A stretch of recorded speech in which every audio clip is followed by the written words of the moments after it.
So a firestorm that we have been watching unfold in Ferguson, Missouri after the grand jury's decision not to indict the officer involved in the fatal shooting of Michael Brown, and now growing questions over how leaders handled this from the get-go.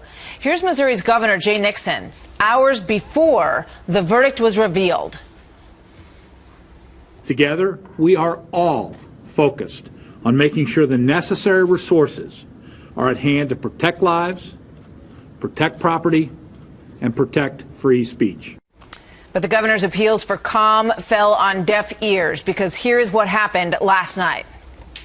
This is definitely tear gas, and it's being fired in all directions, and it's going to clear the cloud.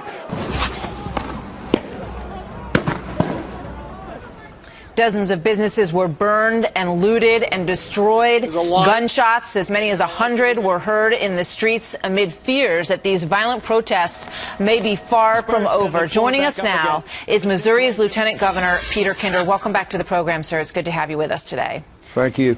So the big question is, a lot of people looking at the governor, looking at the administration, all of you, and asking, how could this happen, given the preparation and the discussion and the National Guard and all that?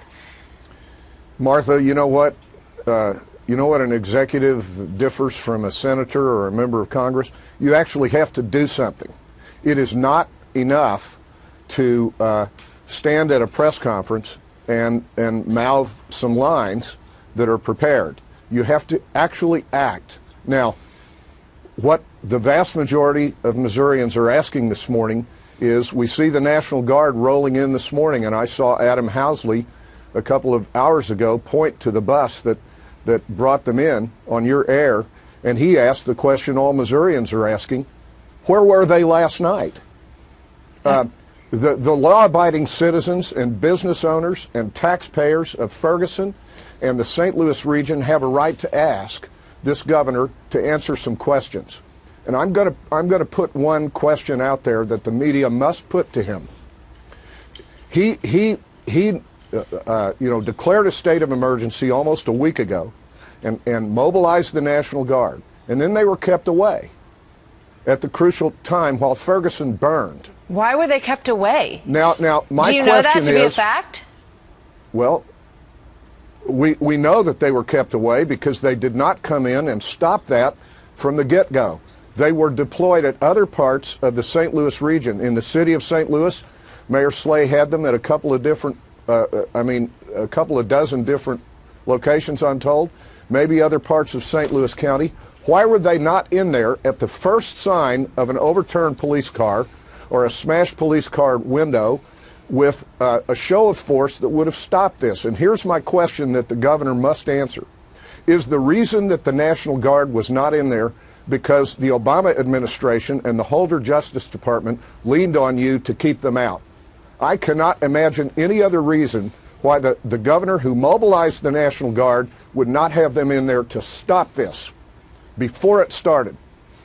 You know, I hear the anger in your voice, and I hear it in a lot of people's voices as they look at what happened. You know, I was saying this morning, when we cover stories like this and there's so much buildup and so much preparation, I mean, often, what happens in the end is nothing. And that would have been a really thankful outcome that everyone would have been pleased to see. And I was astonished to see that the absolute opposite happened last night, given the fact that there was a state of emergency in the state, the National Guard was being called in, and I think everybody looked at the TV last night and said, where are they? Now, how about this question?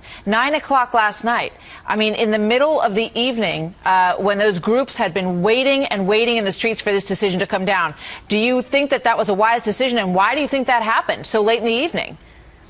Greta, as the news broke yesterday afternoon that they would announce it at 8 o'clock Central Time last night, a lot of us were scratching our heads. I think I would have chosen 6 a.m. this morning and had the grand jury meet accordingly to meet that time schedule, rather than an evening announcement when darkness has fallen and the bad folks who did so much destruction last night have several hours to do their worst. It seems to me that a 6 a.m. announcement would have been much better. That's not second guessing. A lot of us were saying that yesterday, but I don't know what went into that. You should know, and your listeners should know, your viewers should know, that there is no communication by this governor with the rest of us in state government. I sent a staff member of mine down the hall on the same floor to the governor's office about an hour ago to inquire about a brief before I went on your air, and I have nothing, Martha. I have nothing. That's amazing. I mean, the fact that the lieutenant governor cannot get any answers from the governor, I think is a pretty shocking state of affairs in the state of Missouri. It's been this way for the 6 years of his governorship, with about 4 or 5 exceptions that were not nearly as serious as this when they did reach out to me for some pending announcement. All right. So, the other thing that I want to ask you about before I let you go, there were community groups that had pled with the police in Missouri and in Ferguson in particular, that they didn't want them to wear riot gear. They didn't want them to incite, any form of aggressiveness because they thought that was going to make things worse. Is that part of this as well? Did the police go too far in, sort of backing down that show of force at the beginning when all of this came out last night and acceding to their demands? I suppose it could have been. I'm not much of one for negotiating with violent protesters and terrorists. And if you're going to have the National Guard deployed and a state of emergency declared and then hold them back, I say the governor owes the people of Missouri a lot of explanations on that beginning this morning. You're right about that, sir. And let's hope we get those answers from Governor Nixon this morning, because there are a lot of very serious questions about what happened last night. We thank you very much. We hope you get some answers, that you can go down the hall and get some answers from your own governor, to whom you are the lieutenant governor in your state. This is incredible. Thank you, sir. Thank you, Good luck to you Martha. and all of your people in your state.